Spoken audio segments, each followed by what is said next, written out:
Have you ever noticed how the people who want to use you always start by making you feel like a hero? That's exactly how Linda played me. It started at a Sunday dinner. The house was freezing because the furnace had died again. Linda sat there wrapped in 3 blankets, shivering, and she looked at me with tears in her eyes.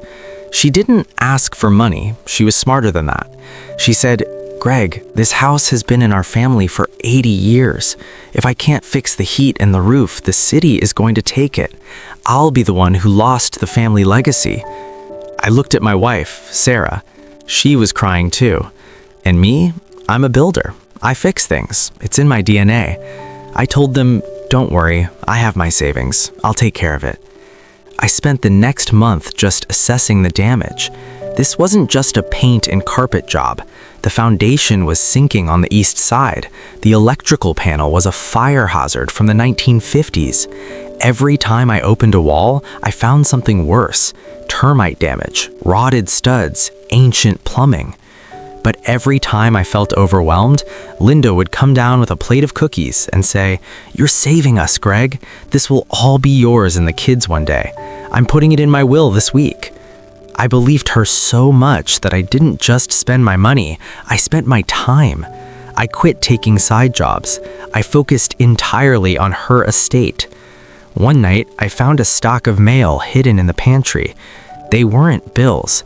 They were letters from a high-end developer addressed to Linda. The date on them? 2 weeks before she asked me for help. I was about to ask her about it, but then something happened that distracted me for the next 6 months. For the next year, my life was a blur of dust and sweat. I want you to visualize this. I'm in a crawl space under the kitchen. It's July. It's 95 degrees, and I'm covered in spider webs and old insulation. I'm hand-digging a trench for the new plumbing because a backhoe would be too expensive.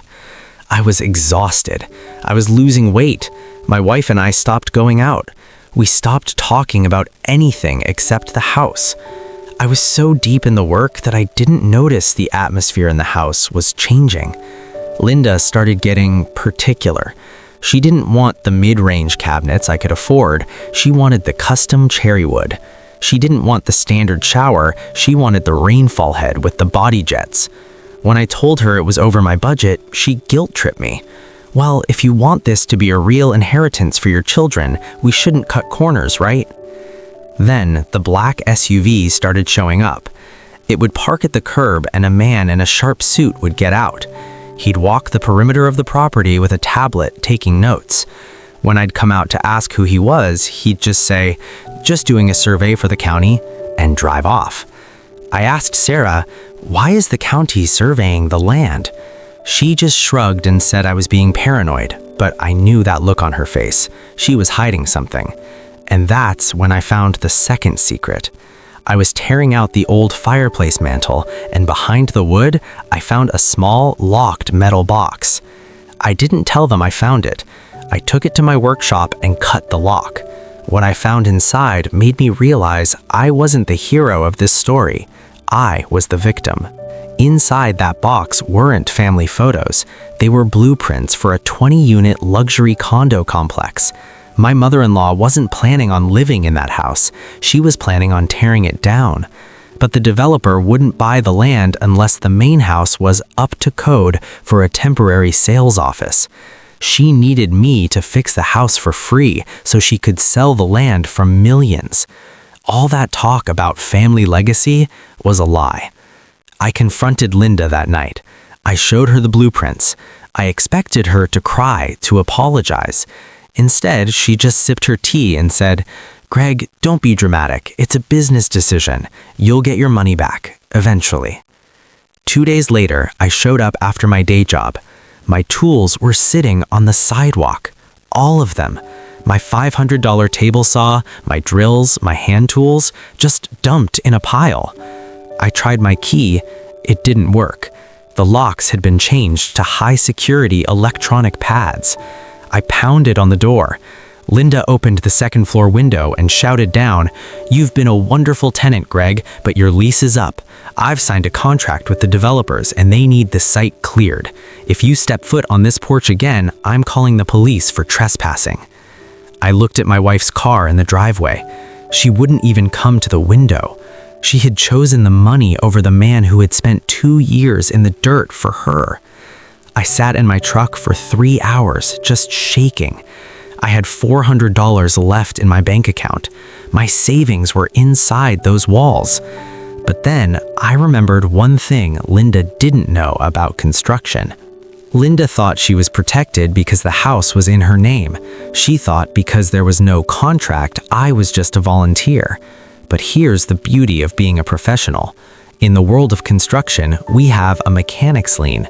I spent the next 48 hours without sleep. I printed every bank statement showing the $120,000 I'd spent on her materials. I pulled the GPS logs from my truck showing the 4,000 hours I'd spent at that address. I filed the mechanic's lien, and then I did something even meaner. I called the city building inspector. I told them, "Hey, I'm the guy who did the work at 124 Oak Street. I just realized I never pulled the permits for the structural load-bearing walls or the main surge protector." The city didn't just fine her, they issued a vacate order. The house was legally unsafe because the paperwork wasn't filed. The developers, they don't touch properties with clouded titles or city violations. They backed out of the deal in 24 hours. Linda's $1 million payday vanished. She's now sitting in a beautiful, renovated house that she can't sell, can't mortgage, and honestly, can barely afford to keep the lights on in. I lost my marriage, I lost my savings, but every time I drive past that house and see the violation sticker on the front door, I smile, because the house I built for her ended up being the cage she can't escape. I'm sharing this here because I know I'm not the only one who has been used by the people they trusted most. The Heartbreak Archive is a place for these stories to finally be told so they don't stay locked away in the dark.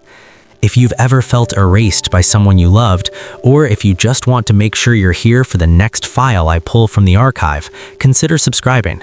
It helps me keep these stories alive. And honestly, it's nice to know I'm not alone in this fight. Until next time, keep your head up and watch your back.